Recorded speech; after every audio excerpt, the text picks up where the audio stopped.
So if you're looking for a rational explanation, you're not going to find it. There's nothing rational anymore. Just about continuing war. Well, somebody who seems to be in that camp and in that school of thought is General Jack Keane, who here is going to be talking about, you know what? Forget about a deal. I don't want any deal.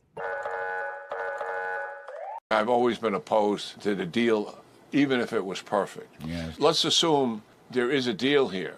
We cannot do what we did with the memorandum of understanding and remove sanctions immediately. Right. No money, no funding, no relief of unfrozen assets, none of that. That has to be kicked down the road, and we have to absolutely see some fundamental change in Iran's behavior. Yes. Restriction on ballistic missiles, no support for proxies are the other two major issues here as well. That's not on the table here for this construction. But before we give up money, they should be. So he is, I mean, just flat out, we are saying, let's go back to unconditional surrender. That's exactly what he's describing there. But he's supposed to be General Jack Keane. He's supposed to know that there is no military path, especially with bombs only, especially with our inventories. We'll get to that in a second.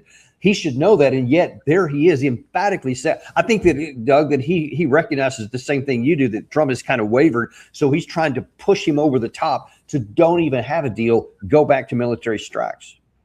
Well, you got to look at a number of things. First of all, and I mean, because you bring up General Jack Keane on a routine basis, you probably should go into public records and pull up all of his investments, his interests, his income, and so forth, and you'll discover that he's part of the same community that Larry Kudlow lives in New York City. That community is committed to everything that Jack Keane and Larry Kudlow explained. That particular community